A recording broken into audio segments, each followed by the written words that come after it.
வணக்கம். Welcome to our channel ஹனிமேக்ஸ் விடி. இன்றைக்கி நம்ம செம்ம இன்ட்ரெஸ்டிங்கான டாபிக் பார்க்க போகிறோம். பின்னங்களின் வகைகள், டைப்ஸ் ஆஃப் ஃப்ராக்ஷன்ஸ். இப்போல்லாம் எக்ஸாம்ஸில் ஃப்ராக்ஷன்ற டாபிக் இல்லாமல் கொஷின்ஸே இருக்காதுங்க. அப்போது அந்த ஃப்ராக்ஷன்ஸை பற்றி எல்லாமே நம்ம தெரிஞ்சிருக்கிறது அவசியமான ஒன்று. இதுபோல் மேக்ஸ் லேர்னிங்ஸ், எக்ஸாம்ஸ்க்கு ஷார்ட்கட்ஸ் எல்லாமே நம்ம சேனலில் அப்லோட் பண்ணிகிட்டே இருக்கிறோம். மறக்காமல் நம்ம சேனலை சப்ஸ்கிரைப் பண்ணி சப்போர்ட் பண்ணுங்கள். நீங்களும் தெரிஞ்சுக்கோங்க. உங்களோட டவுட்ஸ், உங்களோட கொஷின்ஸ் எல்லாமே கமெண்ட்ஸில் கேளுங்க. கண்டிப்பாக நாங்கள் ரிப்ளை பண்ணுவோம். வாங்க வீடியோக்குள்ளே போகலாம். இந்த வீடியோ உங்களுக்கு ரொம்ப யூஸ்ஃபுல்லாக இருக்கும். ஸோ வீடியோவை ஸ்கிப் பண்ணாமல் பாருங்கள்.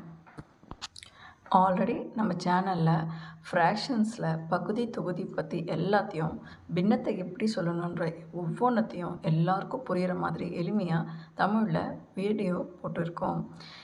இப்போ தான் நீங்கள் நம்ம சேனலில் ஃபஸ்ட் டைம் பார்க்குறீங்கன்னா அந்த வீடியோவையும் மறக்காமல் பார்த்துருங்க. அப்போது ஃப்ராக்ஷன்ஸை பற்றி உங்களுக்கு தெளிவாக புரிஞ்சிடும். பின்னங்களின் வகைகள், டைப்ஸ் ஆஃப் ஃப்ராக்ஷன்ஸ். எண்கள் பகுதியிலையும் தொகுதியிலையும் எப்படி அமைந்திருக்குன்றதை பொறுத்து இந்த பின்னங்களின் வகைகளை உருவாக்கி இருக்கிறாங்க. அதில் முதலாவது முறையான பின்னங்கள், ப்ராப்பர் ஃப்ராக்ஷன்ஸ். இரண்டாவது முறையற்ற பின்னங்கள், இம்ப்ராப்பர் ஃப்ராக்ஷன்ஸ். மூன்றாவது கலப்பு பின்னங்கள், மிக்ஸ்டு ஃப்ராக்ஷன்ஸ். நான்காவது சமமான பின்னங்கள், ஈக்குவலண்ட் ஃப்ராக்ஷன்ஸ். அடுத்தது ஒத்த பின்னங்கள், லைக் ஃப்ராக்ஷன்ஸ். ஆறாவது சமபகுதி அல்லாத பின்னங்கள், அன்லைக் ஃப்ராக்ஷன்ஸ். ஏழாவது அலகு பின்னங்கள், யூனிட் ஃப்ராக்ஷன்ஸ். இப்போது ஒவ்வொன்று பின்னங்களையும் நம்ம தெளிவாக பார்க்கலாம். முதலாவதாக முறையான பின்னங்கள், ப்ராப்பர் ஃப்ராக்ஷன்ஸ். உதாரணத்துக்கு 5 2, 6 5, 7 3. இப்போது இது 5 2. இதில் பகுதி என்ன பாருங்கள்? எஸ், 5 தான். தொகுதி என்ன பாருங்கள்? 2. அப்போது பகுதியை விட தொகுதி குறைவான எண்களை கொண்டிருக்கிறதால் இது முறையான பின்னம் அல்லது தகு பின்னம் அப்படின்னு நம்ம சொல்கிறோம். இதோட லாஜிக் என்னென்னா, எண்கள் பகுதி எண்ணை விட தொகுதியில் உள்ள எண் சிறியதாக இருக்கும். 2 5ஐ விட சிறியது. அதே போல் தான் 6 5, 7 3. இதுதான் முறையான பின்னங்கள் அப்படின்னு சொல்கிறோம். என்ன ஃப்ரெண்ட்ஸ், இது புரிஞ்சதுங்களா? ஒரு லைக் பண்ணிகிட்டே பாருங்கள். அடுத்து இரண்டாவதாக முறையற்ற பின்னங்கள், இம்ப்ராப்பர் ஃப்ராக்ஷன்ஸ். உதாரணங்களை பார்க்கலாம். 3 8, 5 7, 7 9, 7 7. இப்போது இது 3 8. இதில் பகுதி எண் 3, தொகுதி எண் 8. பகுதியை விட தொகுதியில் உள்ள எண் பெரியதாகவோ அல்லது சமமாகவோ இருந்தால் அது முறையற்ற பின்னம் அல்லது தகா பின்னம் எனப்படும். இதோட லாஜிக் பாருங்கள். தொகுதி எண் பெரியதாகவும் பகுதி எண் சிறியதாகவும் இருக்கும். இதுதான் முறையற்ற பின்னங்கள் அப்படின்னு நம்ம சொல்கிறோம்.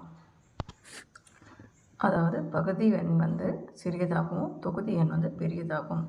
8 3ஐ விட பெரியது. 5 7, 5ஐ விட 7 பெரியது. 7 9, 7ஐ விட 9 பெரியது. 7 7 சமமாக இருக்குது. ஸோ 7 சமக்குறி 7.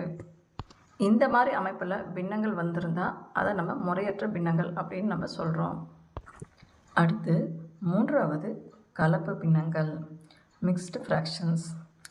உதாரணத்துக்கு 5 7 3, 3 3 1, 6 5 4.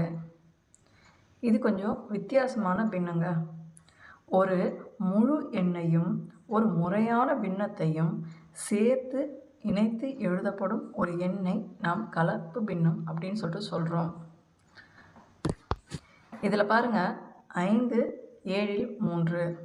இதில் 5 என்பது ஒரு முழு எண், 7 3 என்பது ஒரு முறையான பின்னம். இதுபோல் ஒரு முழு எண்ணையும் முறையான பின்னத்தையும் சேர்த்து உள்ள பின்னம் கலப்பு பின்னம். இதோட லாஜிக்கே பார்த்திங்கன்னா, கலப்பு பின்னம்னா ஒரு முழு எண் கூட்டல் முறையான பின்னம். இப்போது இன்றைக்கி நம்ம பார்த்த பின்னங்கள் எல்லாம் உங்களுக்கு புரிஞ்சுதுங்களா? இன்றைக்கி நம்ம வீடியோவில் 3 பின்னங்களை பற்றி தெரிஞ்சுக்கிட்டோம். மீதம் 3 பின்னங்களை பற்றி அடுத்த வீடியோவில் தெரிஞ்சுக்கலாம்.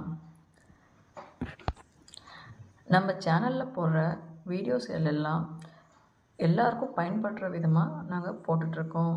அதனால் உங்கள் ஃப்ரெண்ட்ஸுக்கும் இதை ஷேர் பண்ணுங்கள், அவங்களுக்கும் பயன்படும். மறக்காமல் நம்ம சேனலை சப்ஸ்கிரைப் பண்ணிக்கோங்க. பக்கத்தில் இருக்கிற பெல் பட்டனையும் கிளிக் பண்ணிக்கோங்க. அப்போ தான் நாங்கள் அடுத்தடுத்த வீடியோஸ் போடும்போது உங்களுக்கு ரெகுலராக நோட்டிஃபிகேஷன்ஸ் வந்துகிட்டே இருக்கும். நீங்கள் எங்கேயுமே தேடாமல் நம்ம வீடியோவை பார்க்க முடியும். தேங்க்யூ ஃபார் வாட்சிங்.